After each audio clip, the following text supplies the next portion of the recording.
Guys, I'm back up here on the roof today, and I just want to cover off something I see a lot of in the marketing space, in the SMMA space, and it's the killer of motivation for a lot of marketing agency owners. And it's probably one of the single biggest things you can fix in your agency that doesn't require any money. But I get this a lot in the coaching calls that I do at Easy Grow with Charlie Morgan's course and just in my own coaching calls.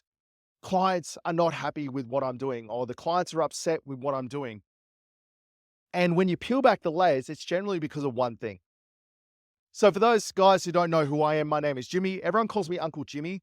And I've been running my marketing agency, My Online Guy, for 8.5 years now. And I've helped over 500 SMMA owners kick ass at their service delivery and make sure they keep clients forever. And I'm also a coach over at Easy Grow, which is Charlie Morgan's course. You probably heard of him doing service delivery. So I like to think I know a thing or two about what I'm about to talk about today. And that is one of the things that will help you keep clients forever.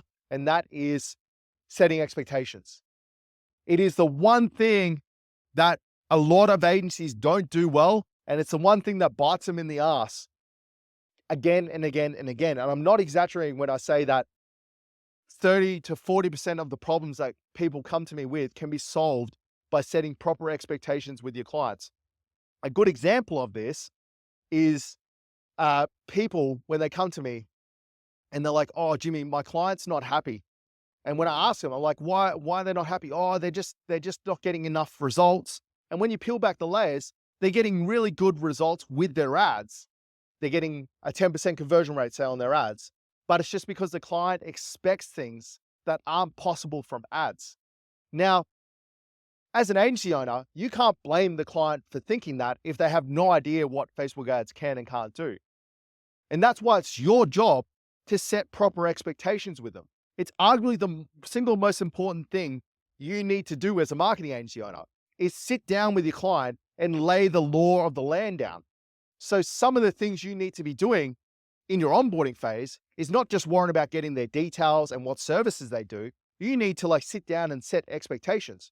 So one thing we do when we do our meetings is we lay out, reiterate exactly what we spoke about in the proposal. So if in the proposal we mention a few pinch points, like the fact that they take a while to get started, we reiterate all of that stuff because in the excitement of getting the proposal and the sales phase, they could have forgotten that.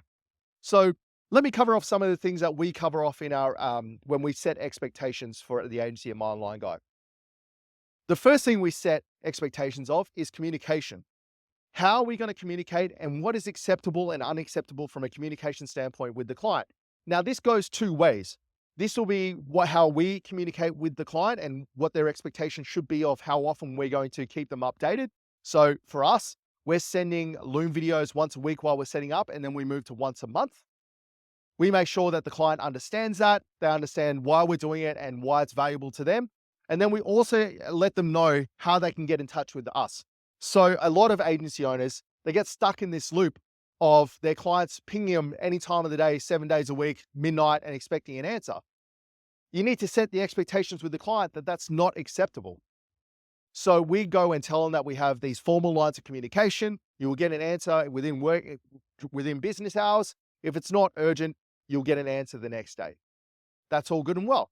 But you see how that if you don't set that during that onboarding meeting and during that onboarding process, if you don't set those expectations, how that can bite you in the ass come 2 months from now when the client is expecting you to answer at midnight because they just have that expectation and you haven't tempered it.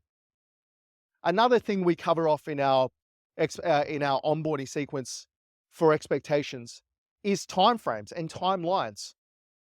This is one of the biggest things that bites people in the ass is their client expects results tomorrow, not understanding that sometimes this stuff takes time to set up and sometimes you won't get the best results out of the box. And time again, people have come on the coaching calls and they've mentioned how their clients are not happy with them when they're getting good results given the time frame that their ads have been working from. You need to go into these onboarding meetings and tell the clients that, hey, look, in the first couple of weeks of running this, we're not going to see the best results in the world. These aren't going to be the results we end on. We have to have a starting point. And from there, they're only going to get better. That's all you have to do in the onboarding process to remove that pain point of a client not understanding how these are supposed to work.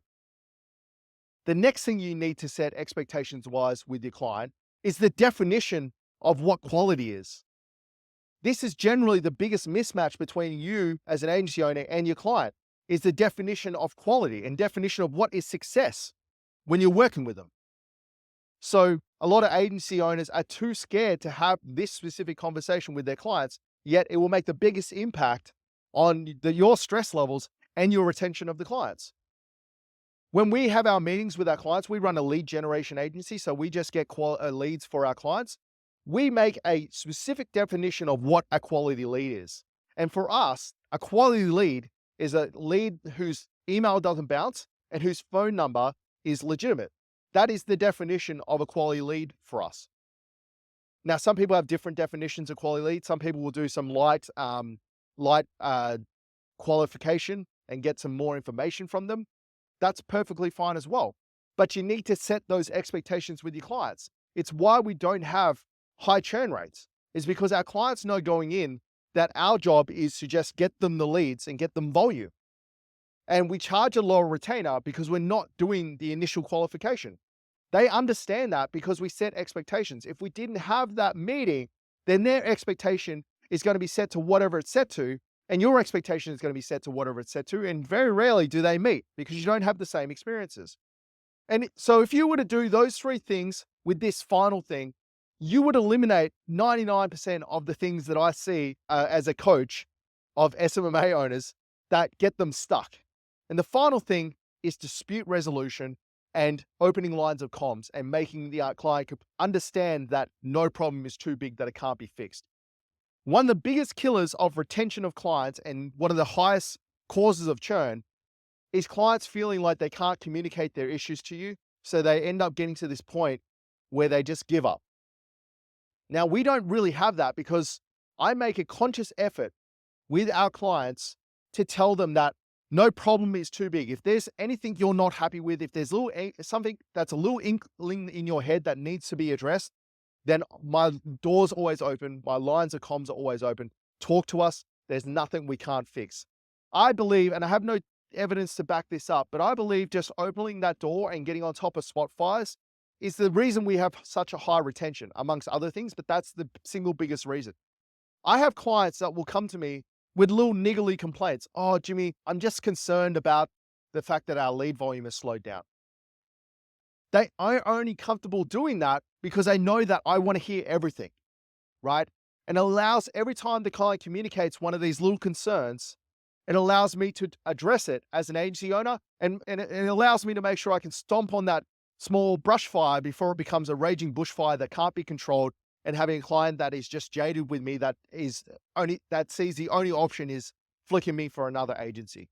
Because at the end of the day, if you go into the mindset with these clients that they don't know what they don't know, they may have never worked with an agency before, or they may have worked with a bad agency that didn't set expectations, and they don't know it's not okay to ping you at like 2 a.m, or it's not okay for them to just control the conversation and tell you what to do, or they don't know it's okay that they can tell you their problems.